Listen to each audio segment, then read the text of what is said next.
Hey, good morning. It's Joshua Seiler. I'm shooting my video here for Intercultural Communications, our Project One. This project was on doing an interview with someone from a different cultural background, asked them a few questions, trying to get to know what kind of struggles and issues they faced when they came to the country. And for me, this one was an easy one. My sister's husband's from Mexico, and so it was kind of a no-brainer to actually sit down and talk with him.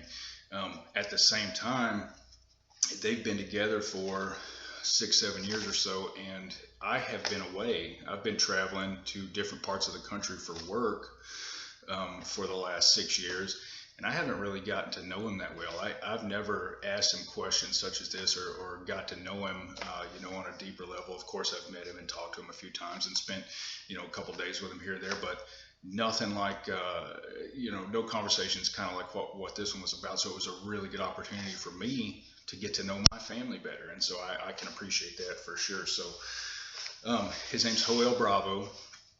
Again, he came to the country several years ago.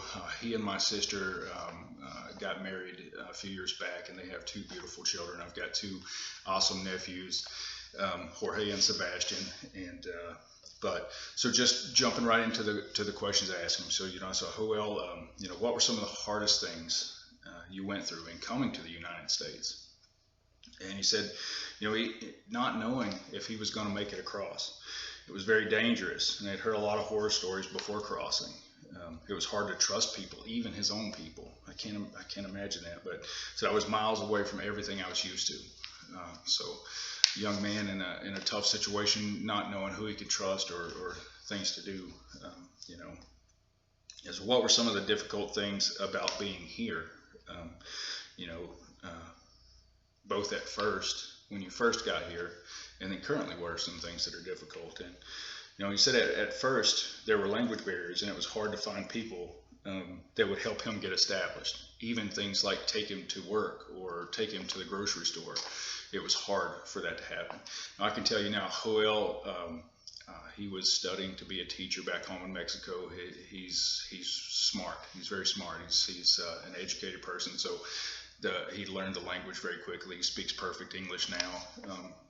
And that has helped him be able to establish himself, was really knocking down the language barriers when he got here, for sure.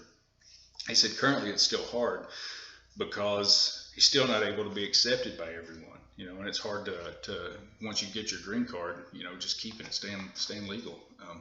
And that kind of hit me, like, it's, even though he's an American, he's not treated like an American by everyone still.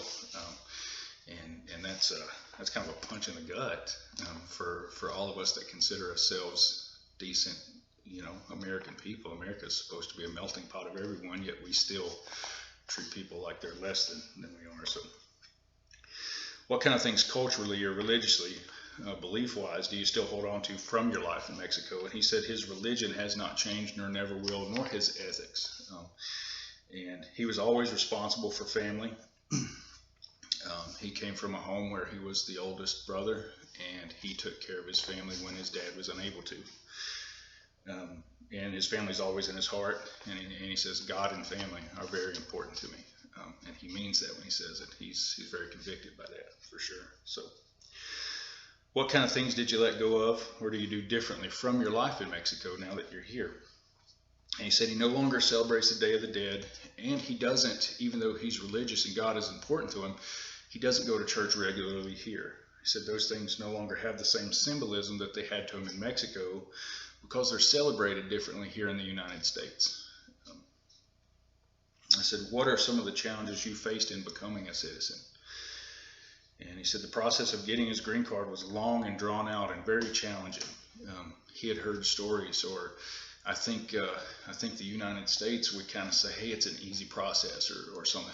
Who knows? People have these dreams of coming here and becoming an American and being accepted, and he said it is not easy. He said on average it's supposed to take 3 or 4 years, and it took him 9. He was in constant fear of being separated from his family and friends here, and the process was also very expensive. They had to really watch their finances, and they would cut back on things that things like going to the movies, or just enjoying things with your wife or your kids that normal people would do. They chose not to do because they needed that money for lawyers, and they just, until obviously after he got his green card, they could afford to do things, but just having to work and grind but to get to that goal. And then the last one, I said, are there any other stories or ideas or thoughts that you would like to share? And he said before coming to the United States, he had never driven. And I kind of laughed a little bit about that because he's a big car guy.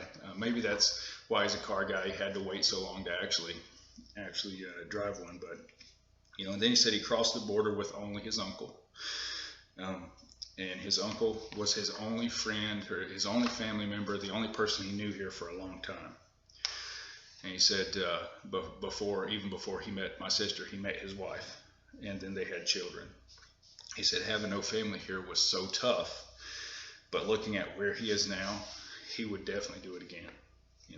He's gained so much through the struggle of becoming an American, and building the family and building what he has. He's truly living what we would call the American dream. And he said all the struggles and the fears and not knowing where the next meal was coming from, not knowing if the people they were talking to at the border could be trusted. He would do it all again, and I think that's beautiful, for sure. So that was my interview. I definitely feel like I know my brother-in-law a little better. I definitely feel like he and I'll have more candid conversations down the line, and our comfort level around each other has increased. But as I appreciate you listening to my interview, hope you all had as much fun and learned as much as I did.